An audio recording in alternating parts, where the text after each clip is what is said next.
You're listening to a Roddenberry podcast. All good things eventually come to an end. Or do they? I guess it all depends on what you leave behind for your legacy. But hey, enough of the title game. It's 7 p.m. and you're with us, and it must be time for Mission Log Live. I'm Norman Lau. And I'm Holly Amos. Tonight we are covering the season and series finale for Star Trek Picard. Is it the end, or is it maybe just goodbye for now? Did the finale answer all of our questions, or are we just asking more? Either way, tonight is going to be an incredible conversation because you are all part of the show, either in the Facebook chat or live on the air with us. So you know what to do. You click on the Zoom link or give us a ring by using the one tap on your smartphone, or you can call us at 669-900-6833 and you enter the meeting code. Where is that? It's right. No, other side. I can't point, you guys. It's here. It's over here. One of those two sides. It's somewhere in a direction. So thanks everyone for being here. This is kind of like an historic Mission Log Live. We are here at episode 10 of season 3 of Picard, the presumed last season of Picard, and the presumed goodbye to the Next Generation cast as we know it. For a season of Star Trek. So as we're waiting for all of you to kind of settle in and ingest and kind of reflect on what's happening, and get your questions in for the conversation and line up for the Earl Green Room, let's say hello to everyone who has joined us. Hello, Narda and Cosmo and Carlos. Let's see how many Pauls we have. We have at least one. Good to have one Paul. Paul writes there. Jason Smith says Holly is doing genie. You mean I look blue? Do I look blue like the genie from Aladdin? Because we noticed that. I don't know what the problem is, you guys. I didn't change any settings and I'm suddenly blue. Whatever. Yeah. It'll maybe she'll warm up in time. She has a very cool hue about her. But then again, Holly is very cool as usual, right? So we'll see. We'll see what the conversation brings up because as Jim McMahon says, here's so much to unpack and discuss from this episode. This will be a good one. I hope you mean the live show as much as the Picard episode season finale. Let's see. We have Brett here, Paul 2 reporting, as he says. So he knows where he ranks in the Pauls. Thank you very much, Paul 2. Chris Riker, we have here. Heather, nice to see you. So we have Mark, Mac Esposito, Jane. Jane, thanks for being here with us. I love seeing a lot of the regulars that we have here on Mission Log Live, but I hope that we have a lot more tuning in because, again, we are discussing not only the season finale of Star Trek Picard, but perhaps the series finale in total for the Next Generation. How does that make you feel, Holly? What's really weird is it's almost like The Boy Who Cried Wolf because we, in 1994, we were like, oh, this is the end. And then they did movies and then like Nemesis and this is the end. And then they announced Picard and now it's like, is this the end? Yeah. I'm a little bit like Star Trek. I'm sad, but like you never know. I'm a little bit trepidatious about truly calling this the end.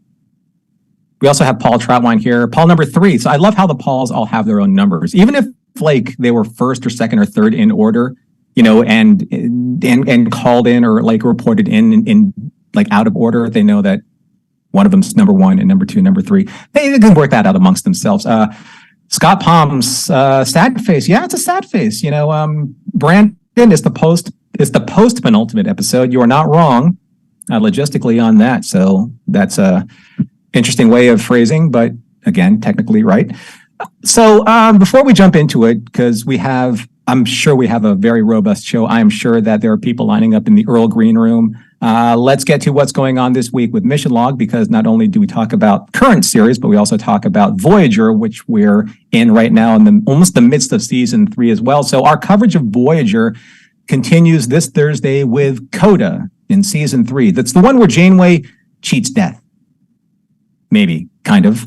But like Kirk, did she pat herself on the back for her ingenuity? So turn in this Thursday to find out. Holly, what else is happening in the Mission Log universe? Well, we've got the Mission Log The Orville and Mission Log Prodigy. And both those shows are available as podcasts and videos. Podcast.roddenberry.com. And you find the show and you click on it. There's audio feeds as well on the YouTube channel for each show. That address is youtube.com/Roddenberry Entertainment. So make sure you stay in touch with all of our podcasts at Poddenberry? Podcast.roddenberry.com. I just made up a new word, you guys. Maybe that's what we should call it, Poddenberry. Poddenberry sounds great. We should put that on a t-shirt. Shout out to John Cooley. John Cooley. Cooley! Everyone. Chant the Cooley name, you want to. Thanks, Holly. Let's get into it. So, forgive me, folks. I really did try to keep this recap shorter, but it is a longer episode. It really is. It was very tough. So please bear with me as we dive into Star Trek Picard Season 3, Episode 10, The Last Generation. The USS Enterprise D speeds towards Earth at maximum warp as an emergency broadcast signal from President Anton Chekhov of the United Federation of Planets declares that a signal of unknown origin has turned our young against us, and that Earth will inevitably fall to the Borg. However, President Chekhov believes that as long as hope survives, there are always possibilities. Captain Picard and his crew locate the source of the transmission hidden deep within Jupiter's gaseous eye. Beverly isolates Jack Crusher as the source of the transmission. Picard declares that what started 35 years ago, no matter the cost, ends tonight. Above Earth, the Borg-controlled Starfleet continues its phaser barrage on Space Dock 1, Earth's last line of defense. Aboard the Titan, Seven, Raffi, and several others storm the bridge using modified phasers, piggybacking transporter beams to corral Borg-infested officers into a lockdown transporter room, allowing Seven and Raffi to retake the bridge with just a handful of older officers. On the Enterprise, data scans indicate that the Borg cube is only 36% operational. Deanna empathically isolates Jack's presence, but also senses that the Borg collective is quietly suffering. As if on cue, the Borg cube lowers its defenses. Picard believes that this is an invitation of some kind and maybe their only way to board the cube, find Jack, save him, and destroy the source of the transmission.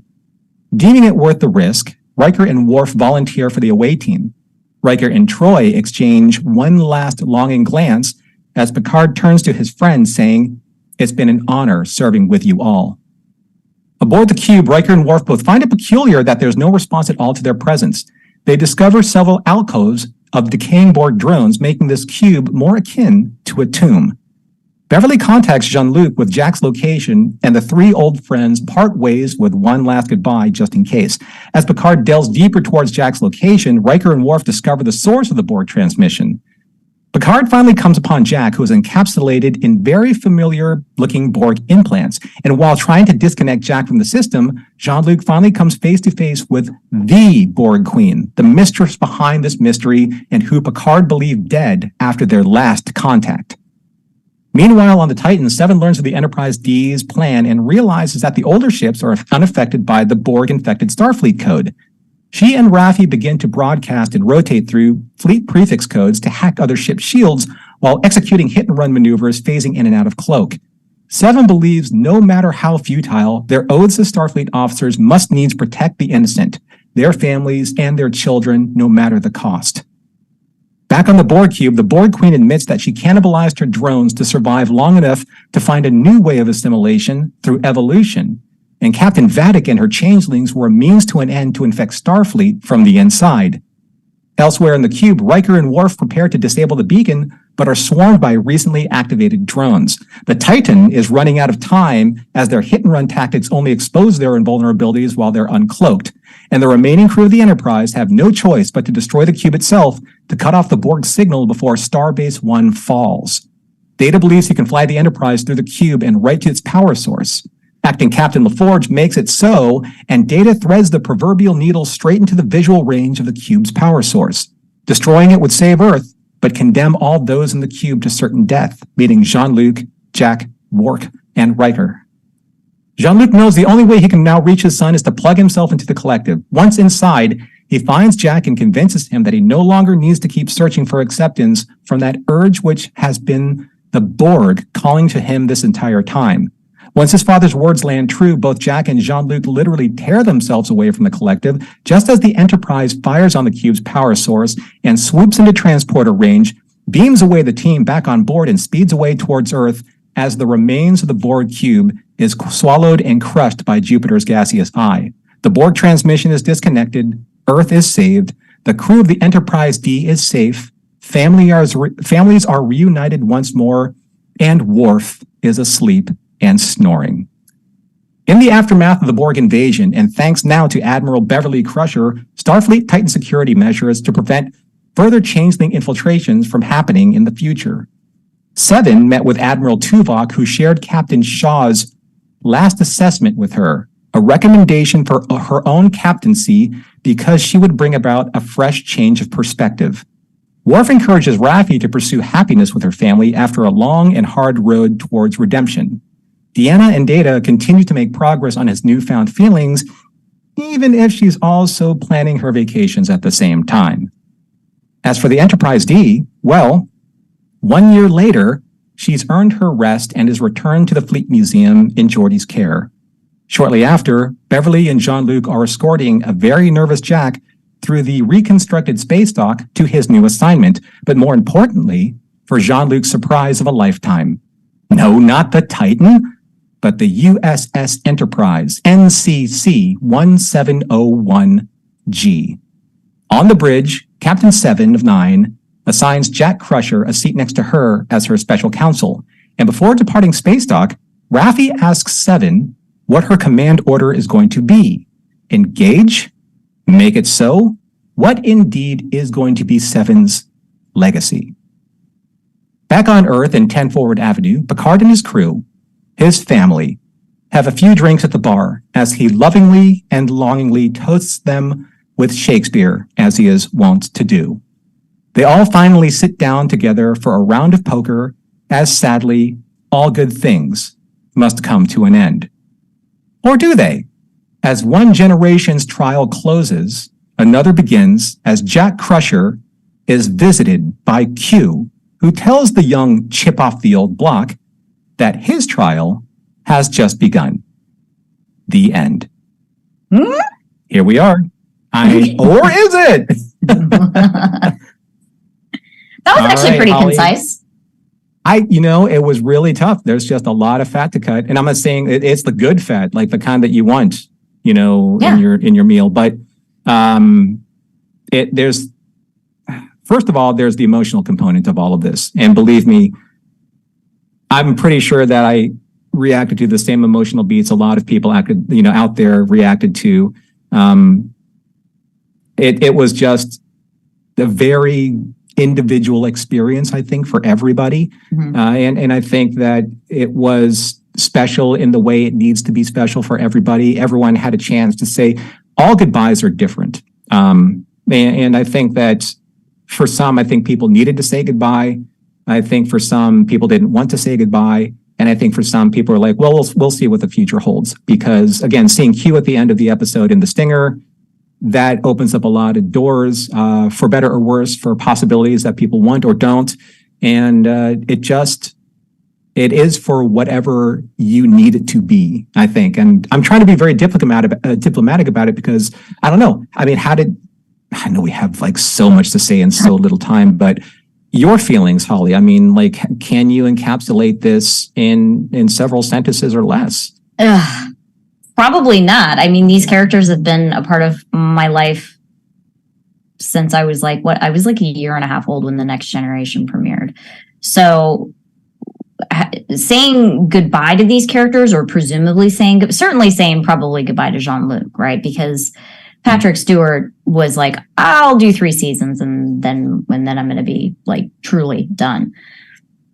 I love that these characters got to points that we always wanted them. Crusher becoming an admiral, fantastic. Worf, knowing now Worf made it to captain, which is something that Michael Dorn always wanted for his character, fantastic. So I really appreciate that these characters got to a point that not just that the fans wanted those characters to get to, but that also the actors who portray them. So if this is the end, I think it was a good wrap up, and it was a fantastic, shall we say, maybe a backdoor pilot to a new series. It certainly felt like it. Well, kind of Jack asking Seven, like, what's your legacy going to be? Seeing this new crew, this new attitude with Starfleet, on this ship that's named the Enterprise, and they made a pointed reference of, you have like a renegade, a thief, and a couple And a of pirate. wells, and a pirate in charge of this legacy because of what Shaw, he kind of referenced that these are all people who are writing a different book, for Starfleet. They're writing a book that applies to the Starfleet here and now, as opposed to the Starfleet before. Again, these are points of discussion that have been very contentious, I think, in the social space.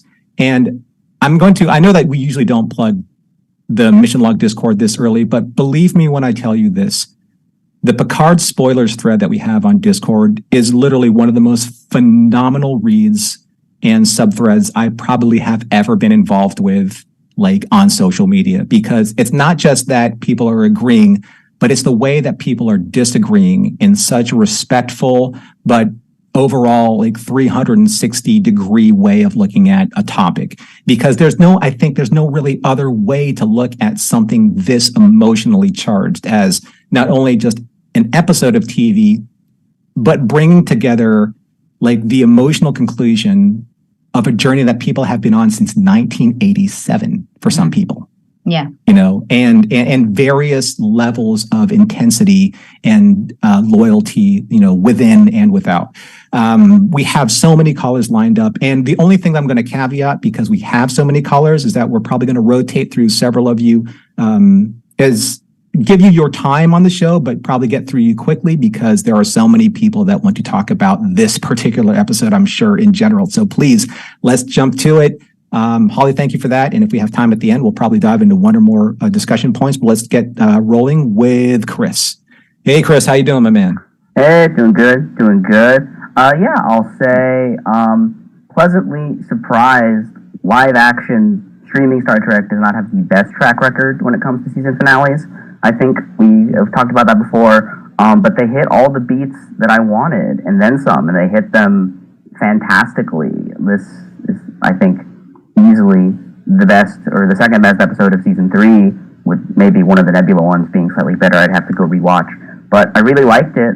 Really wonderful moment when Deanna saves them. I like that she saves them with the power of love, but it's not cheesy. Like it's actually compelling and really beautiful. I thought that was a wonderful moment. Yeah. It's also kind of retribution for her, right? Because she's quote unquote the one who crashed the D on Viridian 3, right, which wasn't entirely her fault, but she got a lot of flack for that. So for her to jump up and be like, I'm going to save them, was fantastic. And again, to what you were saying, her and Marina in real life have gotten a lot of flack for that. And yeah. She plays along, but yes, it was nice that it was her moment. That was very sweet. I will say the Shaw thing, I'm kind of divided on. It was a very nice speech. Todd did it very well.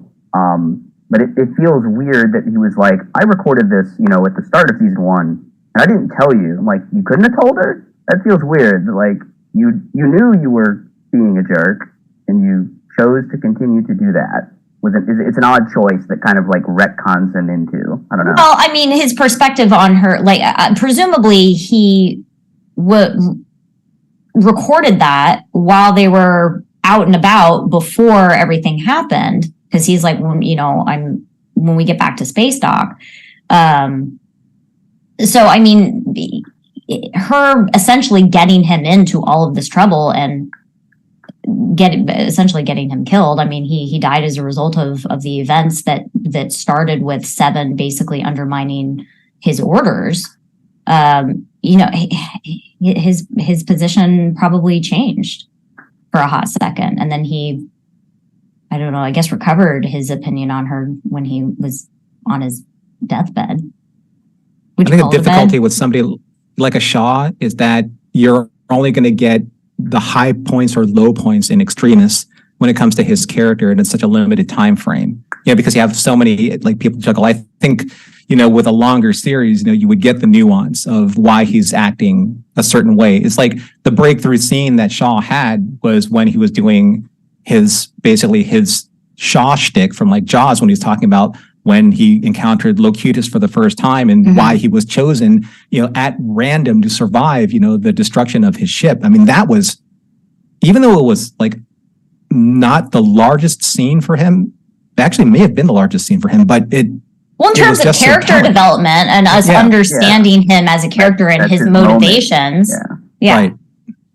So in like a 22 to 24 episode standard length season that we used to have, you would have probably had more of that, and you would have been able to see like the dots connected throughout the course of all these interludes and different monologues that you would be able to, over the course of time, there's the fullness of this character that you would understand. But now it's like, you got this guy, you got personality A and personality Z, and they don't really connect, right? And I think that that's probably, again, it's in the advent of time, for a series like this. One question I want to ask you, Chris, Holly, and everyone else in the audience out there. So I had 3 pages worth of notes that I wanted to get to. I know that's an impossibility, but I was going to write them down anyway. But the one note that I chose to highlight above all, is this the episode what you wanted? And if this is in fact the end of the Next Generation, quote unquote, on air, does this close the proverbial book and leave you satisfied either in part or in full?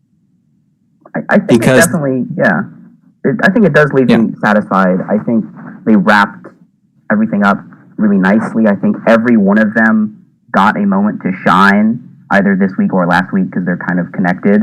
So I think, this is kind of, they were pitching it always, the movie we never got, we're gonna, avenge Nemesis. And so I think, I am satisfied if we never see these characters again. I think they are in a good place. I'm glad they got their happy ending. That's a nice place for us to walk away from. I'm certainly happy with the amount of threads that we got tied up. So many times Star Trek has in recent years has sort of failed to tie up certain threads that everybody's like, well, what happened? I mean, there's a couple characters that have just basically fallen away that I'd like to know about, but they weren't super relevant to this season. So in terms of this season alone, I'm satisfied with the way that the story is wrapped up for the characters. I'm going to get to some of the responses here. Great responses in chat. Thank you, chat. By the way, Chris Riker says, of course, it's what we wanted. And yes, it felt good. All good things was the best finale, though. Jim McMahon says, not 100%, but it did a good enough job that I'm happy with what we got. Let's see here. David Major says, I'm satisfied with this as the wrap-up for TNG. Matt Esposito said, this is definitely what I wanted. I'm not sure if those feelings of satisfaction will be sustained long-term. Christopher Bunye, hi, Chris. I haven't seen you in a while. Thanks for being here. Yes, this is a great end to TNG, far more fulfilling, succeeding where Nemesis failed. They should close the book with this cast as a group. I want to go back to what Matt was saying. So he said, I'm not sure that the feelings of satisfaction will be sustained long-term. That's actually an interesting point, just in general, because there's so much Star Trek that is ahead of us, that do we have even the time anymore to sit with these feelings and digest kind of and rewatch and reabsorb and analyze as we usually do, especially when like there was only like one season or one series at a time. With Star Trek Strange New Worlds kind of like barreling in the next couple of weeks, do we have time to sit with these feelings to make sense of them before we have to put them aside to get to the next season? So that is a point of concern, I think, I know a lot of people are saying out there, like, give me more Star Trek all the time. But I think for me, at least, it's like, it doesn't give us enough time. This is my personal opinion. It doesn't give us enough time to sit with it, just to let it kind of settle and say, wow, that really was what I thought it was, or that after, subsequent viewings wasn't maybe exactly what I wanted after the emotions settled. So I don't know. It's just... Yeah, I'm glad this year... Chris, go ahead. Like last year, they did the thing where like everything overlapped. Like you got a finale and a premiere on the same day. And I'm glad they stopped that this year. Yeah. Because I feel like what they're doing now is always sort of the plan, and the overlap happened because production schedules got off because of COVID. So I feel like we do have we have about a little over a month, right? Of a little, some breathing room. Yeah, a little bit. Yeah. Was it June 15th? I think it is. 15th, Strange New Worlds. Mm-hmm. Yeah. All right. Well, thanks, Chris. I know that we have so much more to talk about. Please keep sharing with us your thoughts and feelings, and continue the discussion in our Discord. We will see you there. But great to have you here with us. All right. As always. Have a nice night. All right. Thanks, Chris. You too. Let's jump right into Cosmo. Cosmo, what's happening, man? Good old Livingston. There he is, the fish. There he is. Yep. He comes out of the tank every once in a while. Barkley rigged him up a little breathing system. There you go.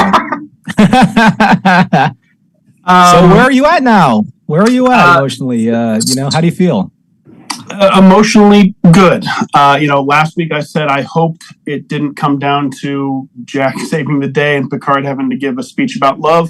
But luckily, at least for me, the writing was good enough for that. The Picard and Jack scene in the collective still worked for me. And Picard being willing to stay with Jack. So even though it was not what I wanted, it was executed good enough that it didn't ruin it for me. And all the emotional beats over this season with the characters we love was enough to wipe away for me any plot hole complaints I have or anything like that. So overall, emotionally, I'm satisfied.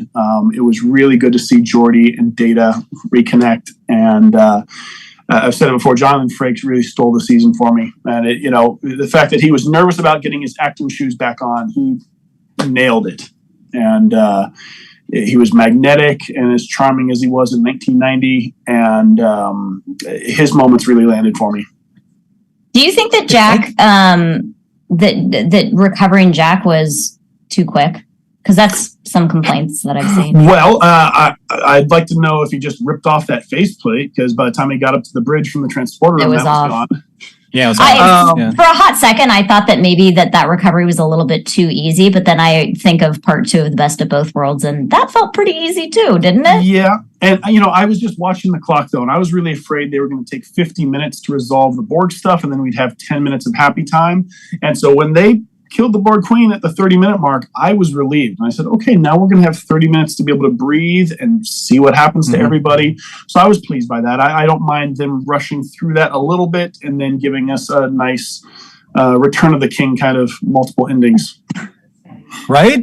As Norman said, look for the rings off the air before we came on too. One thing I question, and I know Starfleet lost a lot of officers, but I would not place Raffi as the first officer, having a ex-girlfriend or maybe current girlfriend as the captain. I know the officer pool is probably depleted, but it's not like they never bicker. Oh wait, they bickered all of season 2. So having her on board the ship, sure. I mean, Riker and Troy were on the ship, but I think she was either just the wife or the counselor. First officer and captain, that's such a specific relationship that I don't like that it's at best ex-girlfriends. And Raffi grew on me. Doesn't fall. Oh, sorry, go ahead. But don't you think that this might fall into the play of this is the book that needs to be rewritten? Yeah. I mean, I do take a lot of stock faith in that. Like there is the status quo that got Starfleet to where they are, but also got them to where they are. And this is what happened to Starfleet because they fell into a certain level of complacency within the minutia of their current way they wrote the books. Now, I do applaud the fact that not everything that is done or has been done a specific way is the only way, right? And I think that's a fair lesson learned, or at least proposed as, say, a moral meaning or message for this episode. So that's the way I took it. I guess the only thing is we'll see. Should make for interesting writing and drama. But Mike, Captain Mike, great. Thank you for the saving throw, because I wasn't sure exactly what point I was making, but he said XO and X worked great on the Orville. So there you go. Okay. Again, and I saw a lot of complaining about the Enterprise D doing the Millennium Falcon and the Death Star thing. It didn't bother me because Data was flying. Data very rarely, if ever, flew the Enterprise D. And so we've never seen it maneuvered by a Data. So, but if it was going to be maneuvered that way, it would be by Data. Absolutely. So that didn't rub me the wrong way. And the last thought I have is I kind of take exception to them renaming the Titan. When they gave Kirk the Enterprise A, it was an empty ship they were giving to the whole crew of the Enterprise. When they gave Cisco the Sao Paulo, that was just a ship that they gave the whole crew of the Defiant. The Titans served honorably, and now they're just saying, we're going to rename you. So Voyager gets back from the Delta Quadrant, and they say, hey, guess what? There was a Galaxy-class ship called the Odyssey. It got blown up by the Dominion. We're going to rename Voyager the Odyssey. Here you go, but you guys can stay in charge of it. So that's a little weird that they christened it the Enterprise for me. I think that's a fair point. It's a little bit disrespectful. We did have a discussion about that. There's like a whole thing with like the F and the fans with STO. That has also been blowing up like on social media, but that's not this discussion.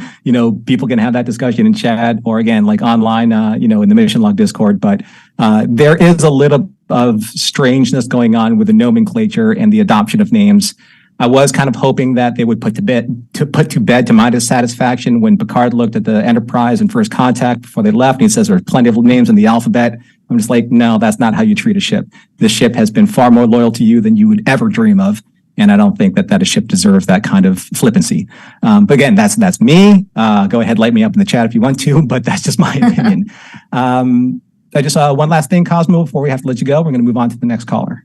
All right, that's all I got. Thank you. All right, buddy. Well, Thanks, guys. I hope that this fulfilled you. You fulfilled your wants, needs, and desires, and maybe it will. It haven't. If it hasn't, maybe over the fullness of time it will. But I'm glad that you were able to call in and talk about it, and that's the most important thing. And what the writers did a good job of giving everybody a moment. And Beverly never had a moment in the movies, and she got a couple here. Yes. Troy got some. So they did a good job of dispersing. Everybody contributed, and I felt fulfilled in that way too. I love Tactical Crusher. Yeah. All right, guys. Yeah, 20 years can do something. Paul Trotline says, "Yeah, Norm, that's just you." I'm like, yeah, I know. Well, I don't think. I mean, maybe it's just handfuls of me, little pockets of little nitpickers out there that are me. Before we get to Brandon, I just want to take a little break here to thank the people who support us. So we're going to be right back with the Last Generation recap and review and discussion after a brief word from this week's sponsors. Again, that is Star Trek Wines. I hope that many of you out there during the course of watching Star Trek Picard Season 3 that you had a chance to sample some of or collect some of, I think, what's a fantastic collection of wines from Star Trek Wines, especially their Chateau Picard, their namesake, and we of Star Trek Picard. And we actually have seen several of the different vintages of Chateau Picard on screen. And the best thing about it, Holly, and we've said this before, you probably have a bottle. I have a bottle. I know that John Champion has several bottles in the office on display because not only are they real, but they are screen accurate real. And they're pretty. As you can see in the graphics package. So you see the different offerings of Chateau Picard, and especially the metal, the signature metal etched or recreation of the 2401 vintage, which is it's the wonderful three-dimensional relief metal plate on the bottle that also comes with the silicone stopper that looks like dripping wax. I know that you have the certain wines that you like. I have certain wines that I like. Are there any ones in particular that you're looking forward to collecting that you haven't tried yet? You know what I thought when they jumped ahead a year in this is I was like, maybe we'll get a 2402 vintage at some point. But I've tried them all. I own, I own the bottle now. I drank it all, the 2221. But they're all fantastic wines. Yeah, I have the 2221. The 2386, and of course, we're talking about the 2401. I'm looking forward to getting my next bottle of blood wine because that was one of my favorites. I am going to get the white wines and the rosé. I'm going to get a white wine and a rosé for the summertime. So that's next. The special rise and varietal bottles. Yeah, those are also fantastic. And the greatest thing about these things or these bottles that when you're done with some of these special collector's bottles, you're done with the wine, but you're not done with the bottle. Those bottles will be on your shelf as a collector for as long as you would like to have them. And they can also reuse them if you want. So please visit our sponsor. You go to StarTrekWines.com for limited edition Chateau Picard, Klingon Blood Wine, Kanar, and many more. And make sure you use our special code Roddenberry at StarTrekWines.com for an exclusive United Federation of Planets medallion for free. So make sure you put that medallion in your cart. Then when you're checking out, use Roddenberry as your special code, and that will discount that from your overall price, so you get it for free. Okay, so remember, StarTrekWines.com. Use the special code Roddenberry, and you will get that special United Federation of Planets medallion. All right, so thank you, Star Trek Wines, for supporting us and for sponsoring us. And we're going to get into our next caller, and that is going to be Brandon. Hey guys, how are you? Good. How's it going? How do you feel? I feel many feelings. I want to echo something that Cosmo said. I really liked that everybody got a moment in this, and they were good moments. I loved seeing Beverly crushing it. It was so cool. I really liked that we had Deanna being the hero, swooping in, finding them, grabbing them, getting them out of there, and it wasn't cheesy. It wasn't any of that. Does it leave me satisfied? You asked earlier, Norm. I guess. That sounds like a no. So the show had an incredible pilot. Like, I watched the pilot and I was like, I think that might be one of the best Star Trek pilots that I've seen. And there were moments in the this season in particular.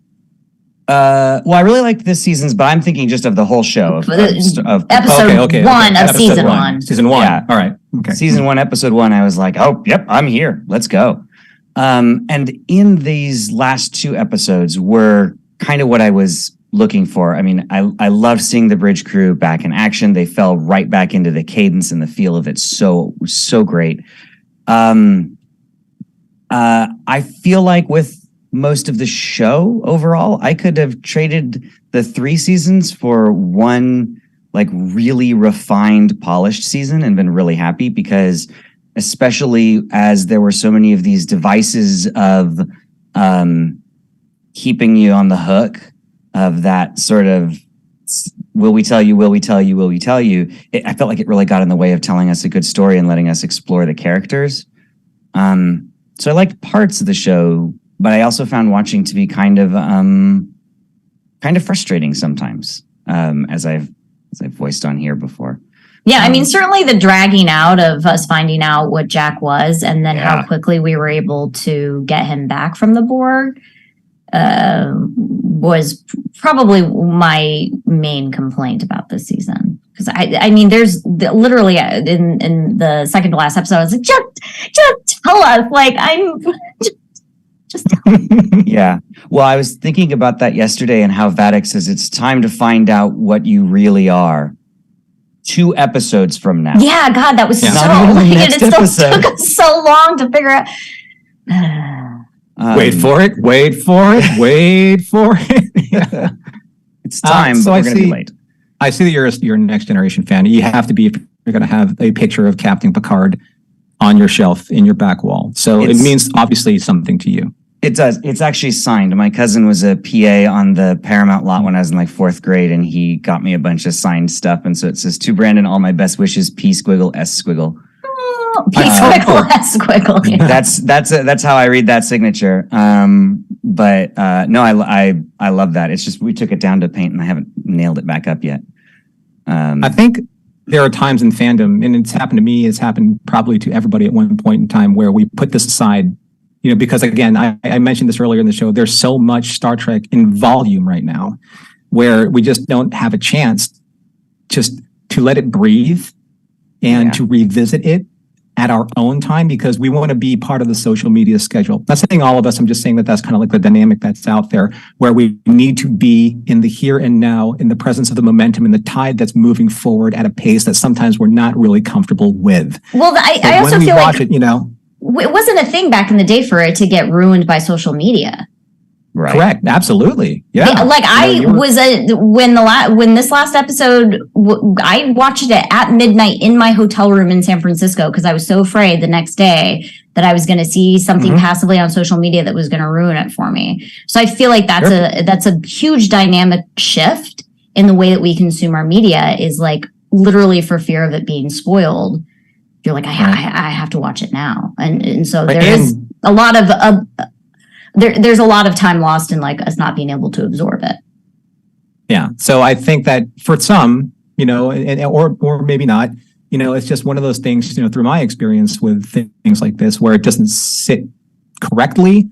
Is it because I'm experiencing it at someone else's pace as opposed to my own? And I'm not really getting out of it what I want to get out of it because I'm not giving myself the chance to do that, as opposed to trying to keep up with everyone who's trying to, again, stay 1 second, 1 minute, 1 hour ahead of the curve when it comes to sharing the experience. So that's just one of those kind of approaches that people take with it. I'm just going to step away and I'm going to breathe. And I'm going to take a moment for myself and watch it for why I want to watch it for myself, as opposed to the reasons why I need to watch it for myself. Those are two completely different things. And I think that people have experienced better outcomes when that happens, that they can sit with those thoughts in the fullness of time that they need to. And I hope that that happens for some people, but I can't speak for everyone. It has worked for me. One last thing here, Brandon, before we have to let you go, we're going to get on to our next caller. I think so. For all that made me roll my eyes about some of the story points in the show, and even in this episode, I'm actually really, really glad they didn't kill anyone off. I saw somebody saying, "Oh, it's too bad they didn't do anything like that." I thought that I'm really happy that they didn't off any of the main cast, because that way we get one happy ending, at least in the show. We had a lot of not happy endings.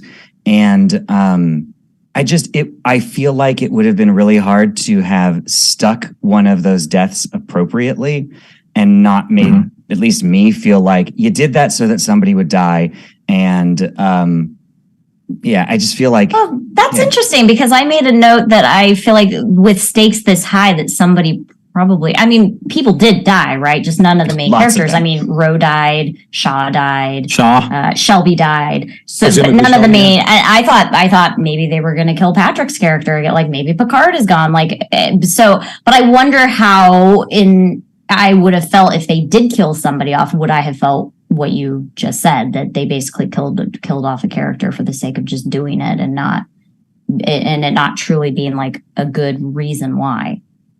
Yeah, but if you did that, then it would have Nemesis all over again. And I think that's what they were trying to kind of like tie that up, because it's all of a sudden, hey, it's Star Trek to the Wrath of Khan, a la TNG. Let's kill the wannabe human character because that would fulfill his humanity in some way. Now, it doesn't work that way. Right, you have to tell the story for the story's sake, not because you want to echo the sentiments of an emotional beat that came 20 years before, not 20, maybe 10 years before, something like that, 15 years before. So I can't do math. Anyway, thanks, Brandon, for calling. I hope that the show may have a little bit more value to you later on. And at again your speed and your time and your experience. So people in the chat, Shelby isn't dead. Maybe not. Maybe not. I don't know. Okay, we're going to get on to the next caller. We're going to have Paul. Thanks, and welcome to the call, Paul. And for your first time here on Mission Log Live. What's up, man? Hey, how you doing? Hey, first time, long time. How you guys doing? I know. Now Paul's with us on our Mission Log Discord, and he participates a lot in our After Dark shows. But this is your first time here, so same thing, just different names in the chat. That's all. Right. How I'm going to ask you the same question. How do you feel? I feel at the end of all of this, at the end of season 3? I tell you what, this season, it was very anticipated for me personally, because I was excited to see my crew get back together finally. That's what I've been waiting for these whole 3 seasons, to see my crew back together. Yeah, this was the crew that I started watching when I first started watching Star Trek, my freshman year of high school, and I was excited to see them all get back together, and they all got a moment, just like was said before by Cosmo. They all got a moment sometime during the season. My favorite character, Geordi LaForge, he's the one that I'm most identified with. Person of color, the guy that's awkward around the ladies, Mm-hmm. They always did him wrong in that aspect, I think. But he's settled down to be a family man, and to have he's got his daughters and he showed that emotion. He took the con. Yeah, he took the con. He was the highest ranking person of the main crew now. Yeah, and it was nice to see that relationship between Geordi and Data. He never got to say goodbye to Data. He never got to reconcile that relationship. That the loss. Closest relationship. Yeah. So yeah. yeah. I think that's kind of like that's where like the buddy system basically started, right? And like the whole like Star Trek, lexicon was like pretty much. I mean, I know we had Spock and McCoy and we had Spock and Kirk, all that kind of stuff, but it wasn't.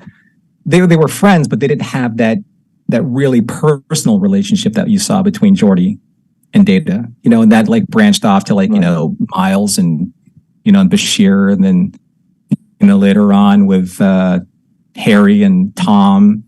Right. So yeah, I think it really did start with Geordi Data. I loved at the end when Geordi was staring at the screen, when everyone was kind of like pairing off, like you had Bev and Jean-Luc, and then you had Imzadi and Jack, and and then you had Riker and Imzadi, but then Geordi looks right at the screen and looks right at his two girls and just smiles and like, and he goes, "This is what I did this for," right? And I'm like, that's a good moment. Right. And all LeVar had to do was act with his eyes. Yeah. There was a lot of great eyes. Listen, there was a lot of great eyeball acting in this. I actually made a note of Riker and Deanna when Riker volunteers and leaves, and that entire scene, they don't even say anything to each other. They just look at each other, and your heart breaks for the both of them, because I mean they're both assuming that they're not going to be reunited. But a lot of good eyeball acting. 87, yeah. It's earned, but it's also used really well. They're like, oh, is this the goodbye without goodbye? Like, I can't do that. I don't think I can do that. I don't think I can live with that, but, yeah. But they were both very professional. Them, right? So they were professional about it, though. And I think that that's something that they understand, that they can't, undermine like Starfleet regulations and stuff, and like say like they were still being professionals about it. But that's so sad that get to say goodbye to each other, presumably. There's almost kind of like this understood like coldness that was between them. They're still trying to work through, ever since Thaddeus died. They knew that this is the job, but is this job always going to keep them apart in some way? They're always going to be guarded behind the job, so I'm glad that that's starting to to weaken between those two. Like, no, the job is done, right? Our loyalties are done. We got to start working on ourselves. I would have preferred it if they weren't doing it during a counseling session, but that's just me. I'm going to bring that up for chat and for posterity, right? But I'd say, Paul, so you love this cast. You've loved them since you first saw them. Was there any moment in particular where you're like, okay, I can sit knowing that I won't see these characters again? Like, I can say goodbye, and for better or worse, they all got treated right. Was there any one moment where you said, yeah, these characters got treated right?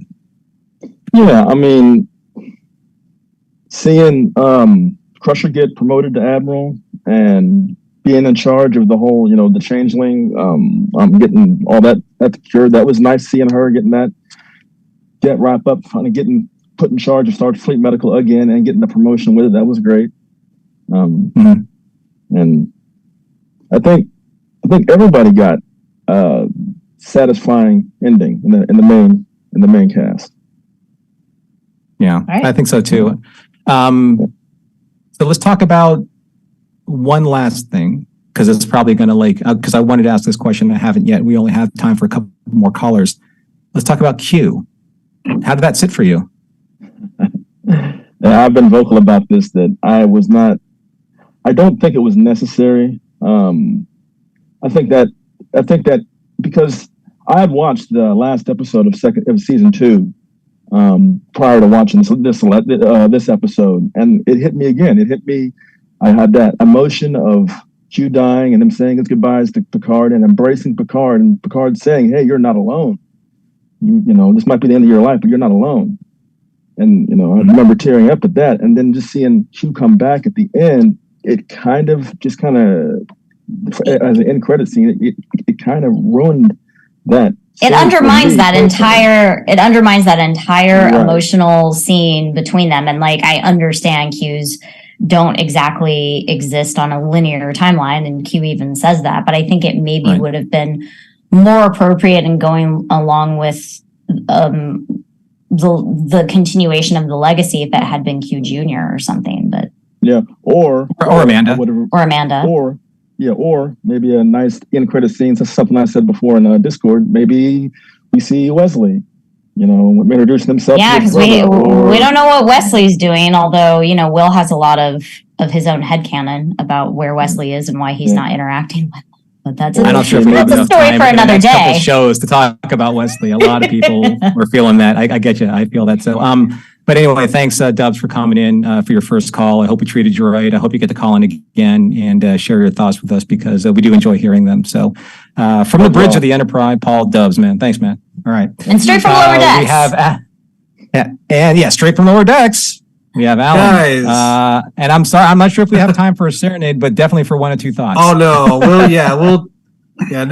no singing this week. Down here on the maintenance deck, things are pretty okay. Although there's a lot of action going on up there during the Frontier Day ceremony. It seems like it's a really big party. So hopefully we can get up there for that. I wouldn't want to be Lower Decks cleaning up after Frontier Day. That's just nonsense. Yeah. No, I gotta say, hopefully, I know we've got a bunch of stuff going through, so I'll try to be brief with some of my thoughts. Satisfying ending, to an extent, yes. Definitely for these last two episodes, yes. For a two-parter about the Borg Queen, absolutely. Speaking of which, good job. Real good job presenting her.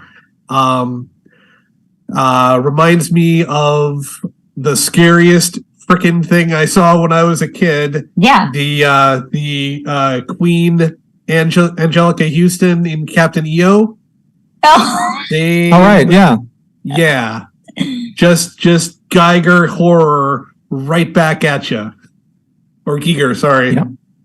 Yeah. The Borg had scared, and the very first episode that I ever remember watching live, I was exposed to stuff before, because again, I was like a year and a half from the Next Generation premiere, but the first episode I remember watching live was The Best of Both Worlds Part 1, because the Borg scared the crap out of me. So this iteration of the Queen is arguably scarier, and I want to point out, though, Alice only did the voice, though. Another actress did the body. Her name is Jane Seymour, and she did a fantastic job. So not that Jane Seymour. No, she goes by. Yeah. She actually has her Edwina is her middle name, so she's Jane Edwina Seymour. And watching her get made up in when they did that sequence in the Ready Room this week was amazing. That's an incredible makeup work, and just the look combined with Alice Kriege's voice, combined with just the lighting and everything and the positioning. Yeah, it took me right back to being a scared 11-year-old watching Captain EO, and it was great. Every moment with the crew that we have grown to love and appreciate. The fly through of the Enterprise D. I've seen that remixed with a couple of different songs, and it works even better. Yes, I love Sabotage. I was like, I saw the Beach Boys one, and I'm like, please do Sabotage. And YouTube, you not failed at this point because they came up right in the next one. I'm like, Sabotage. You had to do it. I want some Kickstart My Heart. 9 to 5 worked on the Orville, so let's get some Dolly in there. I don't know. We'll figure out something. Oh my God. Let's do some 9 to 5 on that. That'd be hilarious. Watching Data pilot that to Dolly Parton. Come on now. I will say, but they could have trusted Data a little bit more in that moment, right? He's Data. You would think. He still has a positronic brain. When he said that, I was like, if anybody's going to be able to do that, it would be Data. Yeah. One of the handful of officers in the history of the Federation that can immediately lock out a starship at will, I would say yes. Exactly, yeah. So did you step away from it satisfied, but wanting some things wrapped up, or like, I really need to put this aside and let things settle and watch it again at my leisure and figure it out after the hoopla of the event. Having watched it a couple times, I think I'm actually satisfied with the wrap up. It's some of the other stuff that I'm a little bit. Does anybody wonder where Laris is? Laris, yeah, and what she's doing. Like, she's about the only one that I was like, what happened to her? Yeah, and when I think I had read somewhere that actually on the Wikipedia for season 3, some sections were recorded in season 2 and held over. Well, I guess we know whose part that was.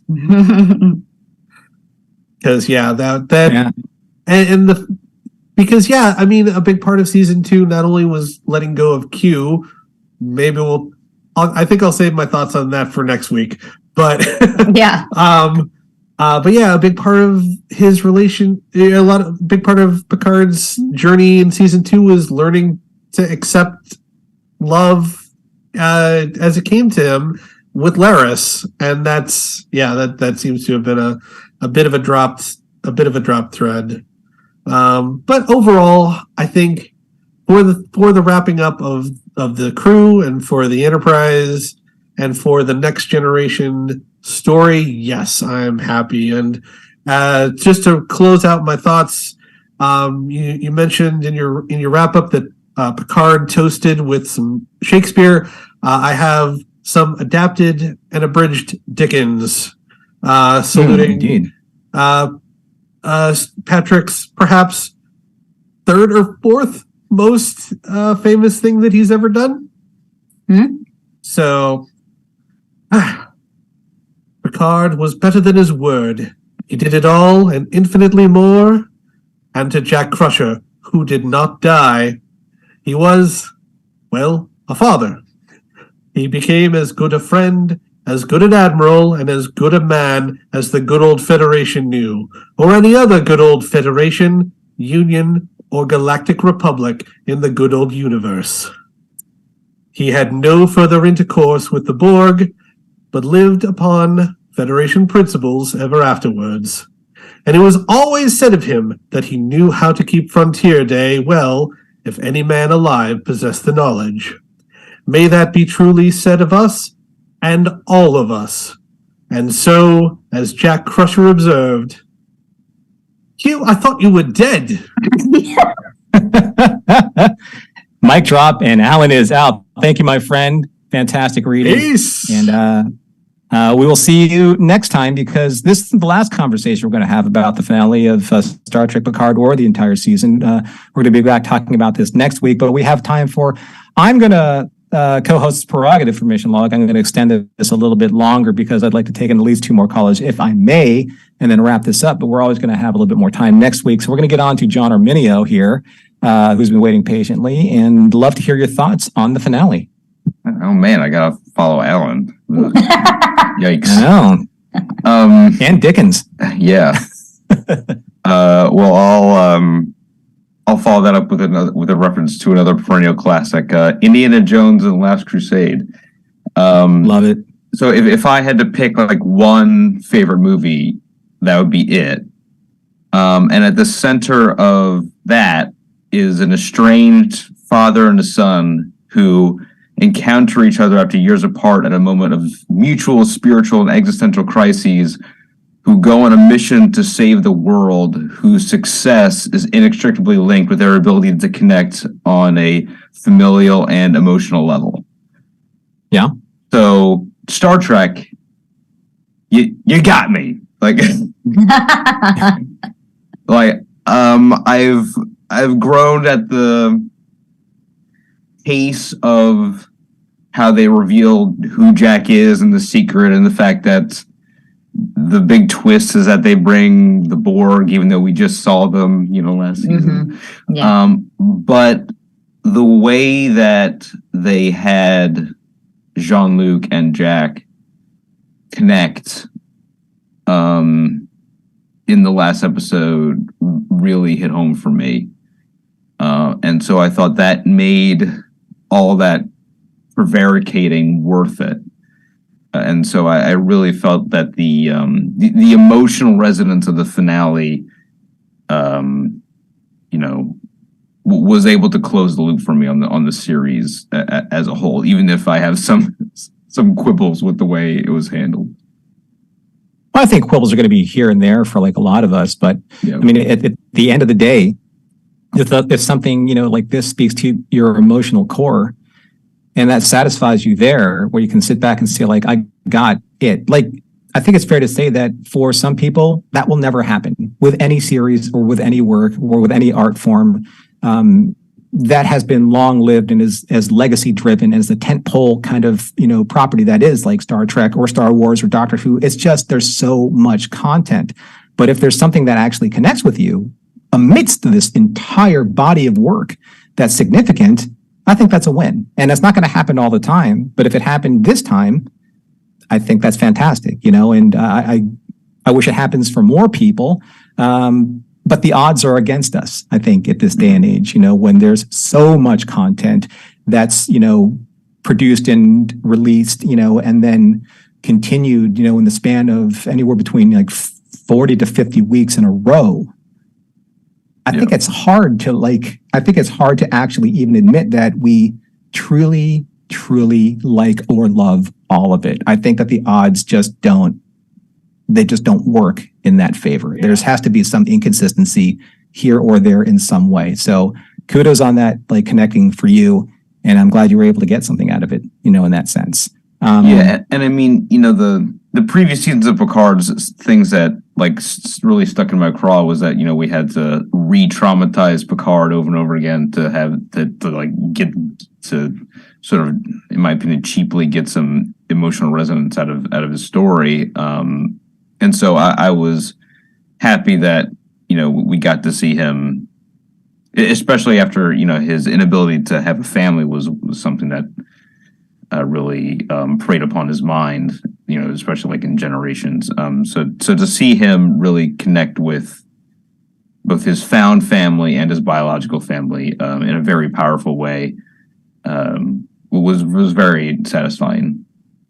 Even with all the big time nostalgia beats that we had along the way. Although I did love like how they ended literally on the same crane shot of the poker game. Yeah. From All Good Things to now, like, all right, that's actually kind of brilliant. Yeah. That scene was 45. They just shot them for 45 minutes just playing poker. Like it was completely I was watching improv. B-roll the entire time. Yeah. I hope that they put that on the Blu-ray when they release it. I want to put it on the background, just like all 45 minutes of them playing. Yeah, that is something that I do love about the Next Generation and its legacy, no pun intended, is just how much the cast genuinely loves each other. And, as much as I obviously love like the original series, that we don't need to rehash it, but there's certainly a lot of consternation between certain cast members. Yeah. But so the fact that we can get these moments between the crew as their characters and as people, I think is just great to watch it as a fan. It's definitely special for sure. Yeah. Well, thanks, John, for sharing that with us. And we're going to have a little bit more time next week to talk about this in full. And maybe you'll have some new feelings. And hope you call back. I'm sure I will. So, yeah. All right. Thanks, John. We'll hear you next time. Thank you very much. All right. And we have Sherry to wrap up the show. We have one last caller. And you are also coming in from the Enterprise D. It's amazing. Everyone's just like rotating in front of the view screen tonight from the Enterprise. My living room, my desired living room. So, how do you feel? I feel good. If this is like the last TNG thing, I'm happy with it. Yeah. Yeah. I will say that I agreed with Cosmo though about changing the name of the Titan. That kind of hit a little bit of a wrong note with me. I'm like, I wonder how Riker feels about that. That was his shit.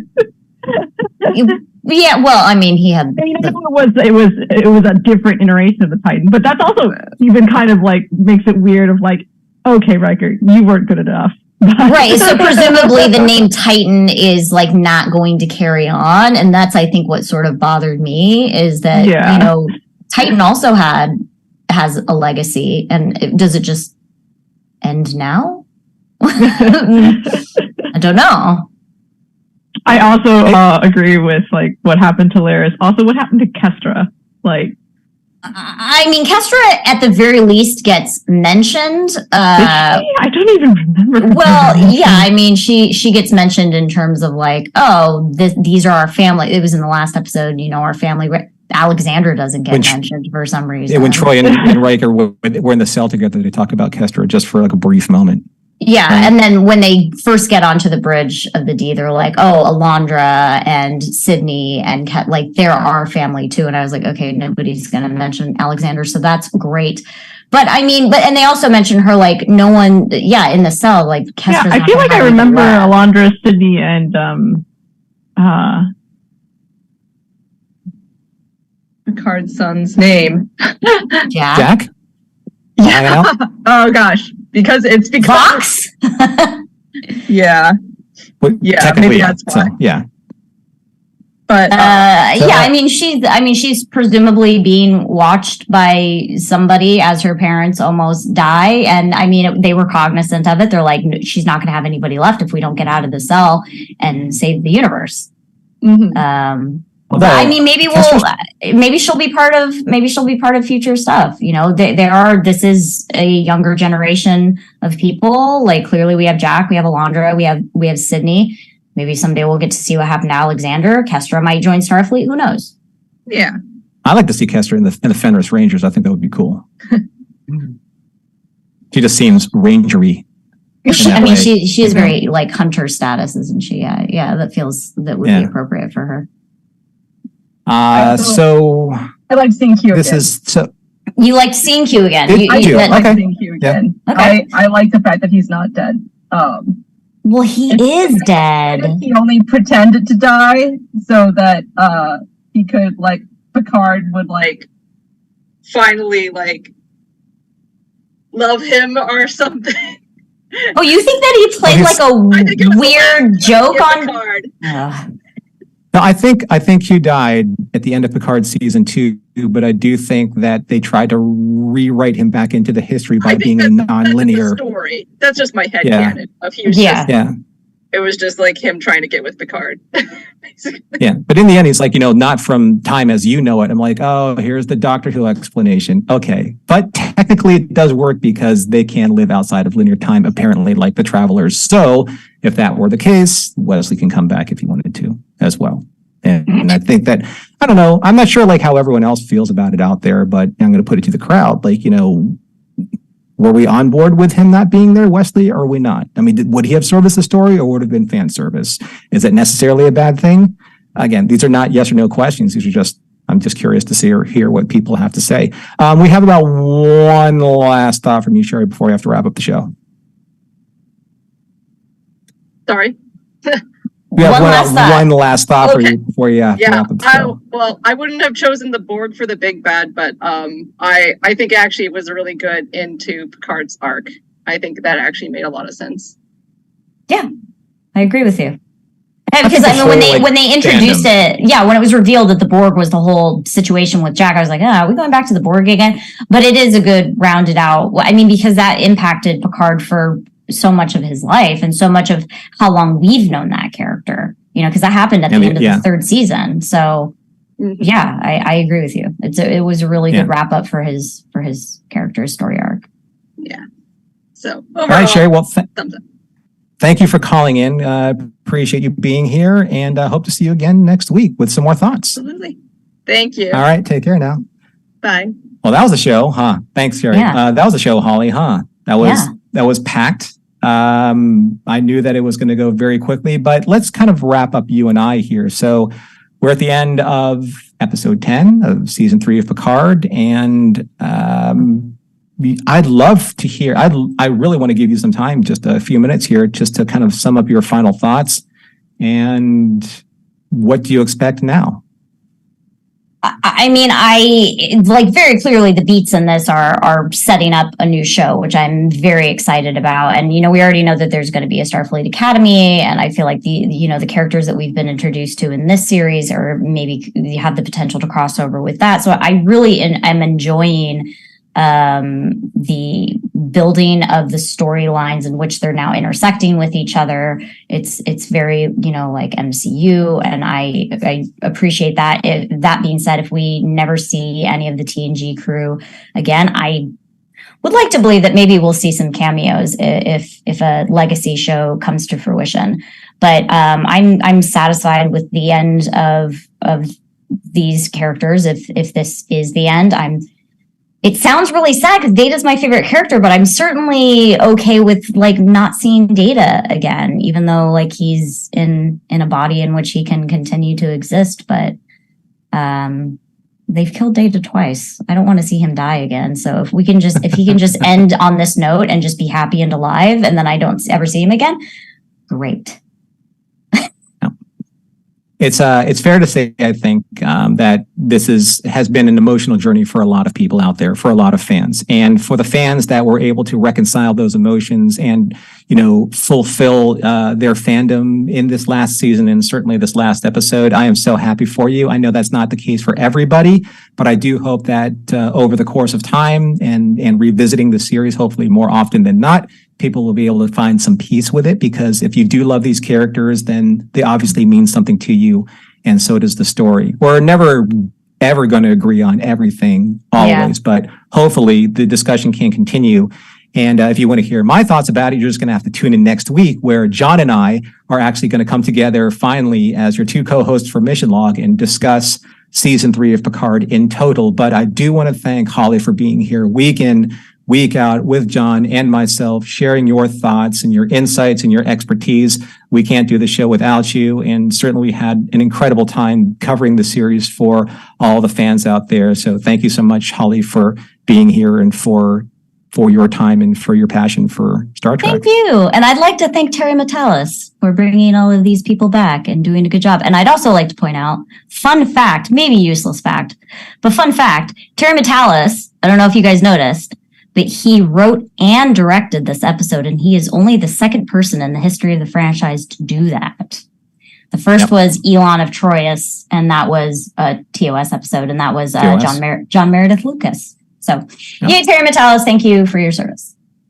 So thank you, everyone, for being here with us tonight, and thank you for allowing us the indulgence of some extra time. But then again, this was an extra long episode for the series and season finale of Star Trek Picard. So Mission Log Live is produced by Roddenberry Entertainment. Technical production on Mission Log and Mission Log Live by the ever irreplaceable Earl Green. Be sure to visit podcasts.roddenberry.com for the latest from Roddenberry Podcasts. If you'd like to support Mission Log directly, give us a look at patreon.com/Mission Log. Again, a special thanks to Holly Amos here, who's been so incredible here on Mission Log for the entirety of Picard Season 3. And thanks to everyone who's joined us live or who will join us later. Next week, John Champion and I will discuss live for the first time as co-hosts for Mission Log our thoughts on Star Trek Picard Season 3. So we hope you join us for that. And we look forward to seeing you all next week. This is a Roddenberry podcast. For more great podcasts, visit podcast.roddenberry.com.